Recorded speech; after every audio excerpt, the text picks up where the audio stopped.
Beautiful people, কি অবস্থা সবার? আমি লিটন গাজী, আপনারা দেখছেন এক্সক্লুসিভ গাজী।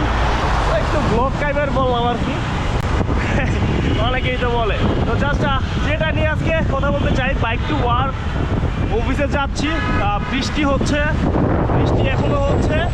তো এক নাম্বার হচ্ছে ক্যামেরাটা ওয়াটারপ্রুফ চেক করতেছি, আর দুই নাম্বার হচ্ছে কিছু কথা আছে বলতেছি আপনাদের সাথে, আজকে একটু শেয়ার করবো আর কি। তো দেখতে থাকুন। সো গাইস, যেটা বলতে চাচ্ছিলাম সেটা হচ্ছে আজকে বৃষ্টি হচ্ছে, টুপি টুপি বৃষ্টি। এই বৃষ্টিতে বাইক টু ওয়ার্কের আজকে আমি দুইটা জিনিস একটু ট্রিকি খাটাইছি। সেটা হচ্ছে যেহেতু বৃষ্টির দিন, তো বৃষ্টির দিনে হচ্ছে চেইনে অনেক ময়লা জমবে, বালি জমবে, কাদা ময়লা জমবে, এটাই স্বাভাবিক। তো আমার যে প্যারাফিন ওয়াক্স করা যে চেনটা, ওই চেনটা কিন্তু আমি আজকে খুলে আমার 80% ড্যামেজ হওয়া যে আগের চেনটা, ওই চেনটা আমি লাগাই নিছি, যাতে বৃষ্টি কথা পড়লেও সমস্যা নাই। আর দ্বিতীয় হচ্ছে এই যে বৃষ্টির দিনে যে মাঠ গার্ডের যে সুবিধাটা, এই মাঠ গার্ডের এই সুবিধাটা কিন্তু আমি পুরোপুরি লুফে নিচ্ছি। সো দ্যাটস ওয়াই বলতে পারি এটা আমার জন্য অবশ্যই পজিটিভ সাইন। কারণ আমার সাইকেল মোটামুটি এই যে বৃষ্টিতে চালালে যে ড্যামেজ হওয়ার যে বিষয়টা, এই বিষয়টা থেকে মোটামুটি একটু হইলেও ইয়া পাবে। নতুন যে কম্পোনেন্টগুলো আছে, নতুন যে কম্পোনেন্টগুলো আছে, যেমন চেইন, ব্রেক শু, তারপরে হচ্ছে এই মাঠগার্ডের কারণে এখন কিন্তু কাদা উপরে উঠতেছে না। মাঠগার্ড না থাকলে কিন্তু কাদা অনেক উপরে উঠে এবং শরীরও লেগে যায়। তো মাঠগার্ড কিন্তু একটা গুরুত্বপূর্ণ জিনিস। এখন এই মাঠগার্ডের কারণে কিন্তু আমার সাইকেলের ওয়েট প্রায় কয় গ্রাম, 600 থেকে 700 গ্রাম। মাঠগার্ডের কারণে কিন্তু আমার সাইকেলের ওয়েট 6 থেকে 700 গ্রাম বেড়ে গেছে। তাতে কিচ্ছু না। আমার কথা হচ্ছে, আমার কাছে এই সিচুয়েশনে ওয়েট ম্যাটার না। কারণ হচ্ছে আমার আগে যান বাঁচাইতেই হোক, তারপর হইতেছে অন্য কিছু।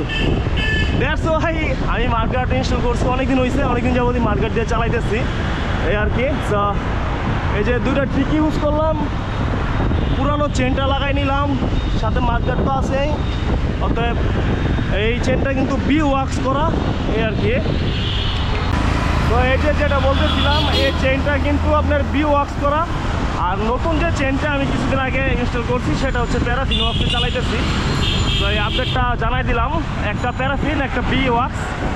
তো আমার কাছে কিন্তু মনে হইতেছে যে বি ওয়াক্সটা একটু বেশি দিন লং লাস্টিং করে, মানে চেনের ভিতরে ওয়াক্সটা বেশি দিন থাকে। যদি আমি কিলোমিটার দিয়ে আপনাদেরকে বুঝাতে যাই, তাইলে হইতেছে ধরেন বি ওয়াক্সটা দিয়ে 250-300 কিলোর মতো চালানো যায় অনায়াসে। বাট প্যারাফিনটা দিয়ে অত চালানো যায় না, এর আগে চেন থেকে শব্দ আসে শুরু করে, এই আর কি। তো আজকে বাইক টু ওয়ার্কের ব্লগটা এখানেই শেষ করে দিতে চাচ্ছি, কারণ বৃষ্টির ভিতরে চেস্ট মাউন্ট আনি নাই, হাত দিয়ে ইয়ে করতেছি, এই আর কি। তো আল্লাহ হাফেজ, ভালো থাকবেন সবাই, ইনশাল্লাহ আবার দেখা হবে ইনশাল্লাহ কোনো ভিডিও। হ্যালো, শোনেন, একটা কথা বলি। এটা হচ্ছে ভিডিও প্রায় শেষ করে দিচ্ছিলাম। এখন এই কথাটা বলতে আসছে এই কারণে, যাদের একটা মাত্র সাইকেল আছে, আমার মতো গরিব, তারা কিন্তু আপনার এই যে অফিস কমিউট করে, তারপর হচ্ছে উইকেন্ডে যে রাইডগুলো আছে, এগুলো দেওয়া খুবই একটা প্যারার বিষয়, ঠিক আছে? কারণ এই যে এখন যে বৃষ্টি বাদলগুলো হইতেছে, এই বৃষ্টি বাদলে কিন্তু আপনার সাইকেলের পার্টস ড্যামেজ হওয়ার খুবই চান্স থাকে। কারণ এই গুড়ি বৃষ্টিতে হচ্ছে আপনার কাদা বালি মিশে সাইকেলের ভিতরে, পার্টসের ভিতরে ঢুকে হাফ টাপ যা আছে, চেন সহ, চেন তো যাই, হাফ টাপ যা আছে সব কিছু হচ্ছে আপনার ড্যামেজ করে দেয়। তো এই আর কি, এগুলো খুবই বাজে বিষয়। তারপরে হচ্ছে যদি একটা সাইকেলে থাকে আপনার, তাহলে এটা দিয়ে যত সম্ভব চেষ্টা করবেন, যতটা সম্ভব এটাকে ক্লিন করে রাখা যায়। বৃষ্টিতে চালানোর পর সাথে সাথে এটাকে ক্লিন করে মোটামুটি একটা আবার লাইনে ফিরায় আনা আর কি। তো এটাই একটা বোনাস ক্লিপ ছিল। আরেকটা জিনিস দেখাই আপনাদেরকে, সেটা হচ্ছে আমি এখন বাবুবাজার ব্রিজের উপরে, এ হচ্ছে সদরঘাটের ভিউ, দেখতে পাচ্ছেন।